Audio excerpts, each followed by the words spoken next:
Ito ang latest update sa suspended Bamban Tarlac Mayor Alice Goo. Ikukulong na ang alkalde kasama ang ilan pang high-case prisoner sa bansa na nagsiksika na sa loob ng rehas.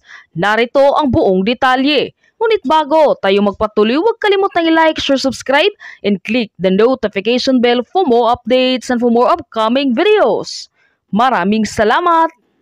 Sisiguraduhin umano ni Senator Win Gatchalian na sa Pasay City Jail mapupunta si suspended Bamban Tarlac Mayor Alice Goo. Ito ang kanyang panibagong revelasyon kaugnay ng ilang beses na hindi pagdalo ni Mayor Alice Goo sa Senado. Ayon pa kay Senator Win Gatchalian na tuloy ang pag-aresto sa alkalde at may kasunduan na umano sila ng Pasay City Jail na dito umano iluluklok si Mayor Alice Goo kasama ang ilan pang high-case criminal prisoner sa bansa na nagsiksika na sa loob ng rehas. Pinalaga naman ito ng ilang netizens at sinabing, Alice Goo having a bed sleep with AC while most fellows in jails na nagsiksika na parang mga sardinas. Some of them can't even move o makahinga ng maayos dahil sa sitwasyon nila tapos ang init sa Pinas. Bigyan ng hustisya ang mga nangangailangan. Unawain ang dapat unawain. Yes, Goo is a pogo operator and a Chinese national whose career is involved into politics.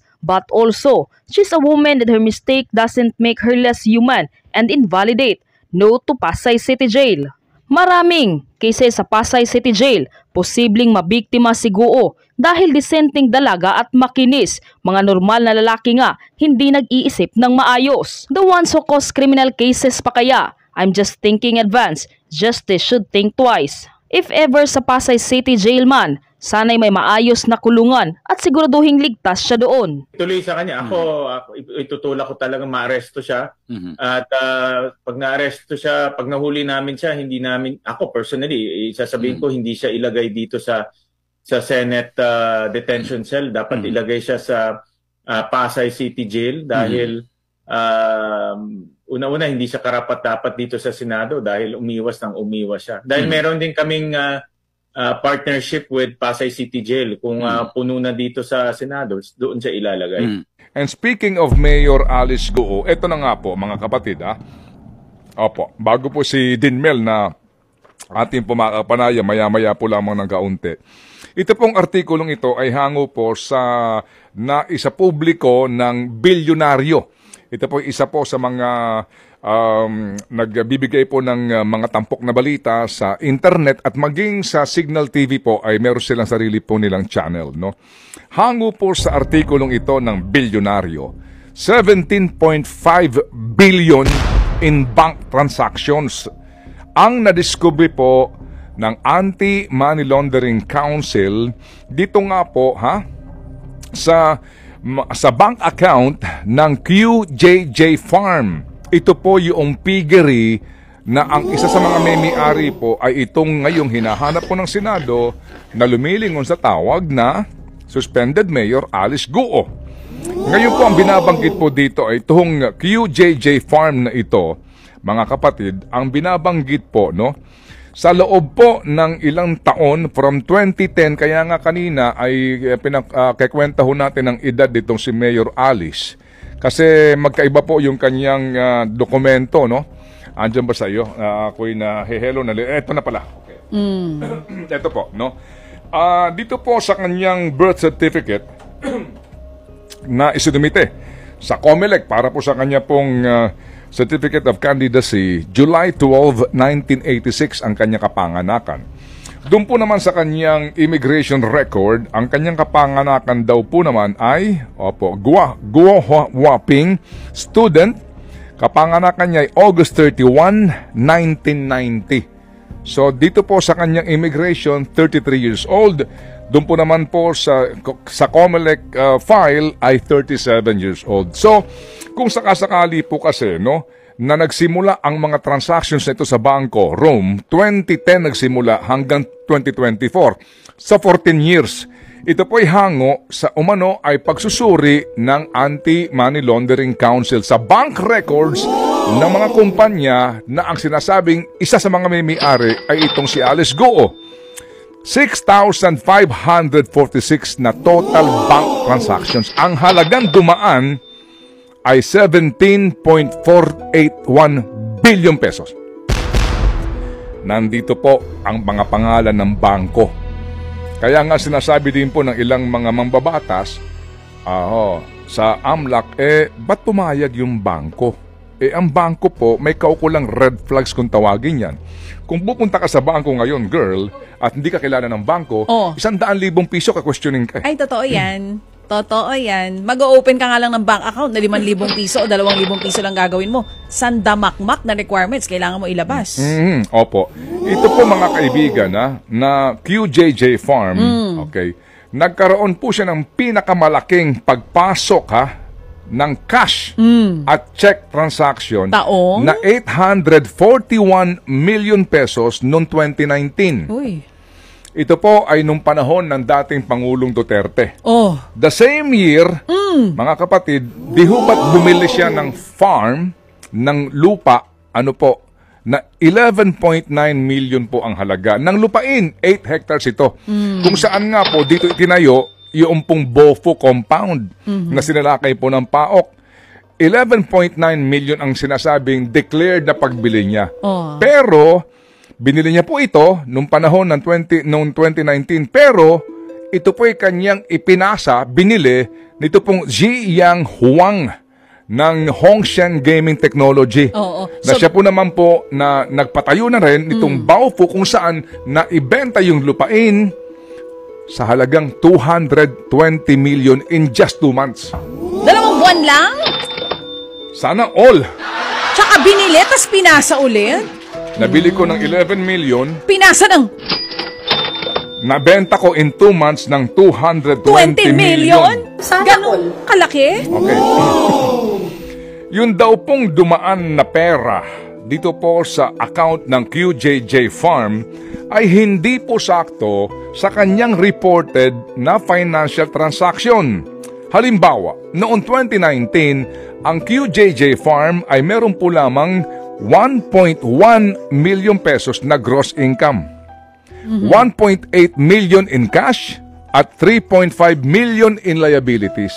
Kumbaga, mas malaki ang utang sa kinikita. In 2022, yung QJJ Farm reported losses of nearly 1 million ang kanyang lugi.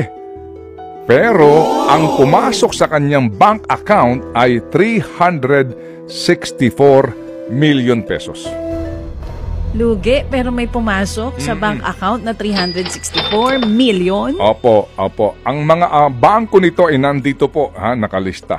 Yung isang bangko dito ay nandiyan sa baba, may branch. Okay, ngayon mga kapatid, opo. Yung pong naobserbahan din, ng AMLAC na yung pong pag-aari ng kanyang pamilya ng mga kumpanya maliban doon sa QJJ Farm ay yung QJJ Embroidery, QSeed Genetics at 3 Lean Q Farm. Yung QJJ Embroidery po which conducted 607 bank transactions totaling to 1.4 billion from 2012 to 2024. Sa ilan po itong bangko? Ito po, 3 bangko. Yung kanyang transaction po, palaki ng palaki, 2017 to 2022. Ang binabanggit po mga kapatid, ito pong sinasabing cash at mga check deposits na ito ng QJJ Embroidery ay wala naman pong pinanggagalingan na source na pera. Kumbaga, wala ka namang loan. Saan ang galing yung naturang ganong kalaking deposito? Yung pong biglaan paglaki ng transaction ng embroidery business na ito, okay, na ang kanya pong kapital na reported, kasi may SEC ito, di ba, pag korporasyon, ay 2.5 million pesos lamang.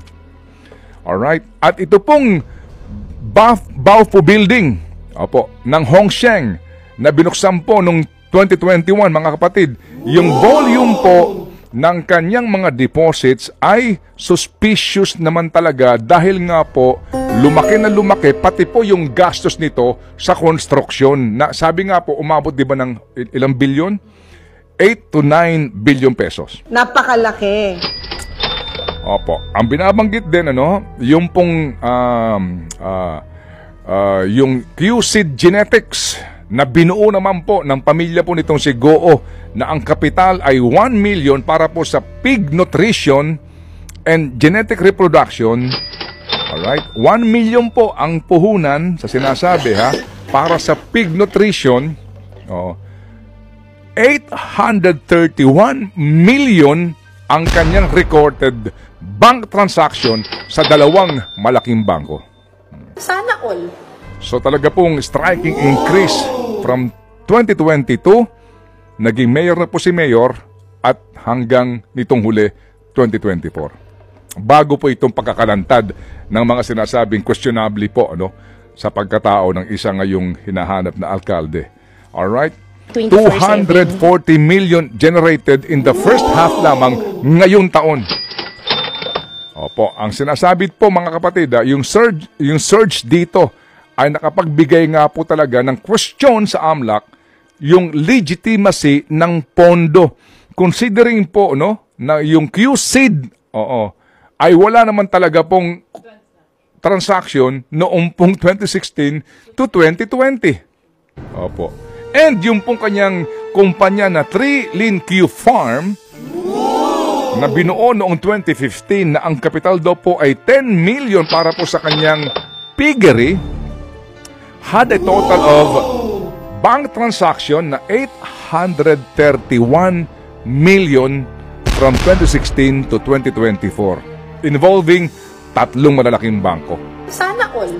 Ang binabanggit mga kapatid, yung pong malakihan transaksyon nitong kumpanya po ni Mayor Goo ay sinasabi na ito po'y pinakamalaki noong 2022, gayong wala naman daw pong aktibidad o record sa kanya pong bangko from 2018 to 2020. Nangangahulugan nga na ito pong sinasabi, ang duda ho dito, ang lahat ng perang ito galing doon sa Pogo. Kaya nga sinasabi, meron pong prima facie evidence ng money laundering. Sa ganyang pagkakataon, Attorney Ted Filon? Ay, sorry, Senator pala dapat. Senator Ted, sa Hindi mga po. iyong naisiwalat, Hindi po. may pananagutan ba yung bangko? Pagka ganyan? Alam mo, hindi ko sasagutin yan because I do not want to incriminate myself. Akala Your ko Honor.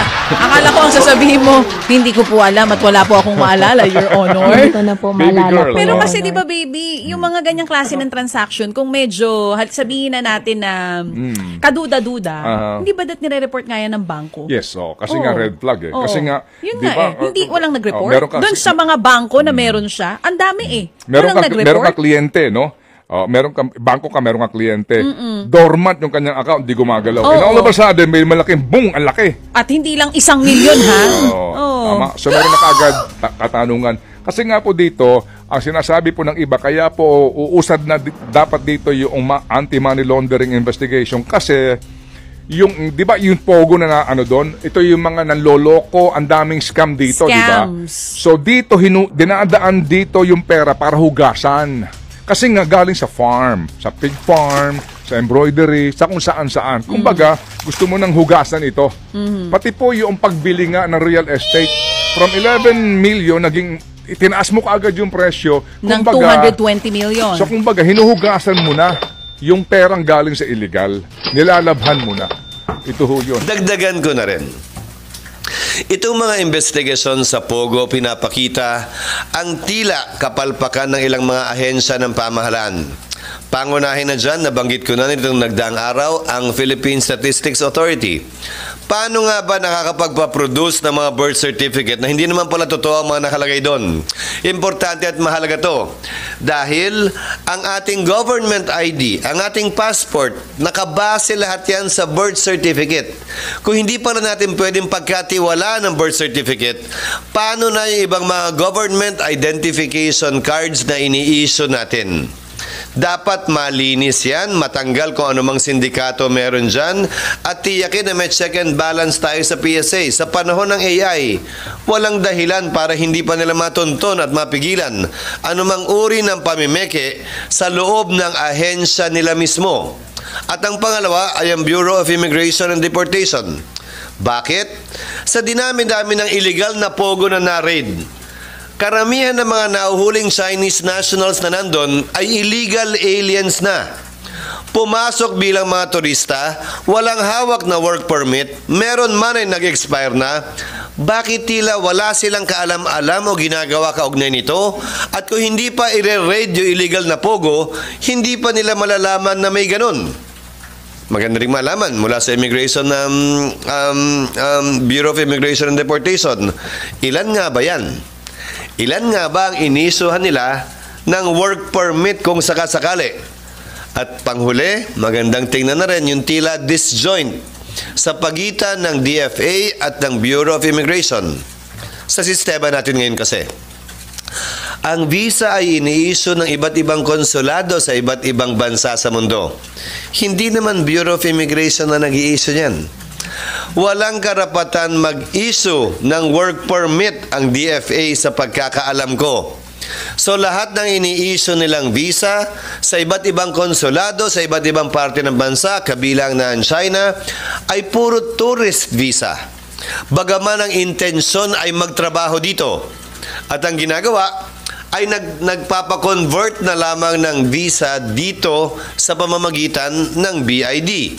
Pag hindi nila ginawa yon, apparently, there is no information sharing between the DFA and the BID with respect to the number of visas they've issued and how long the visa is for each and every individual that they issue a visa in favor of in that particular jurisdiction or consulate.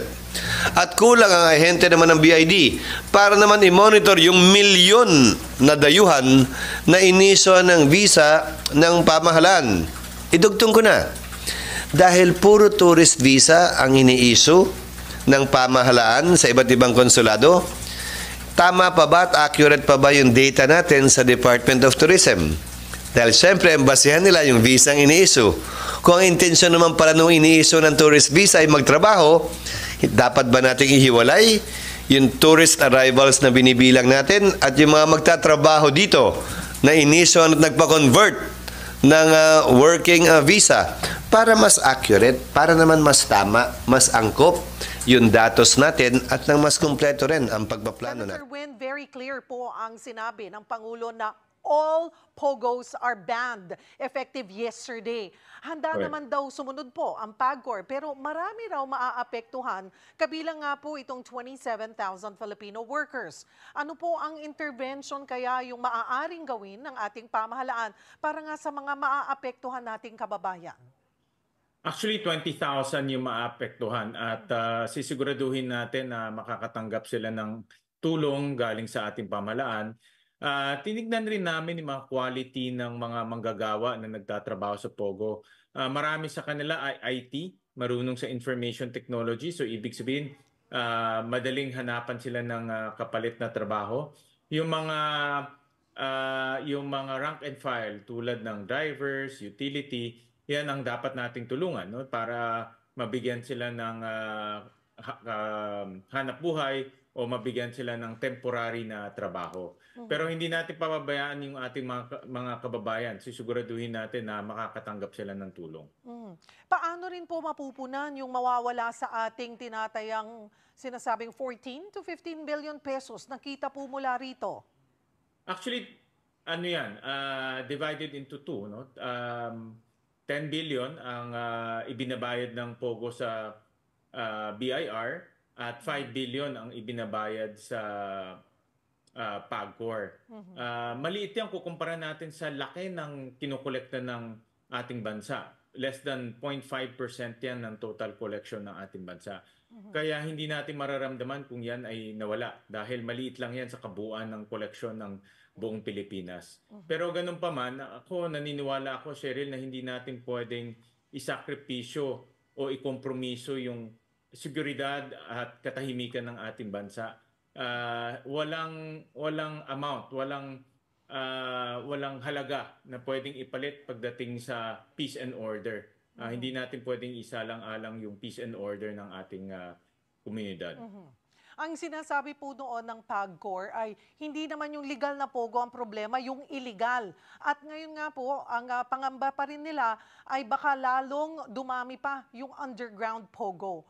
What's your take on this, Senator Win? Actually, pag titignan natin itong mga na-raid, Sherry, lahat to ay legal eh. Lahat sila may papeles, meron silang lisensya, nag-apply sila. Kung nasundan nga natin, gumamit pa sila ng mga maka-impluwensyang mga tao para kumuha ng lisensya. So ibig sabihin meron silang lisensya, no? At meron silang papeles. Pero sa likod ng lisensya na 'yon ay mga criminal activities at krimen ang ginagawa nila. Kaya nga sabi ng ating Pangulo, siya na mismo nakakita nito, sabi niya in guise of gaming or in guise of the license, mga criminal activities ang ginagawa nito tulad ng torture, human trafficking at iba pa. Siya na mismo nagsabi nito at yan din yung nakita namin sa pag-imbestiga namin. Senator Win, linawin lamang po din natin na yung POGO ay parte lang ng Internet Gaming License o IGL. Para po sa marami sa aming hindi nakakaintindi, pakipaliwanag lamang po yung mga klase ng Internet Gaming, Sen. Tama. IGL yan yung pinakakabuuan. May dalawang modelo ng IGL. Isa yung offshore, ito yung POGO na kumukuha ng taya galing sa labas. At pangalawa yung e-gaming. Ito yung kumukuha ng taya dito sa Pilipinas. So yung mga e-gaming, marami na tayo nakikita nito. In fact, ako nakakakita na ako ng marami. No? Parang dahan-dahan sila umuusbong. At itong e-gaming, ang kanilang merkado ay tayo, mga locals. Ang POGO, ang merkado naman nila ay mainly China. No? So yung ang ibinand ng ating Pangulo ay yung POGO dahil Philippine Offshore Gaming Operations. Kaya yun yung klaro na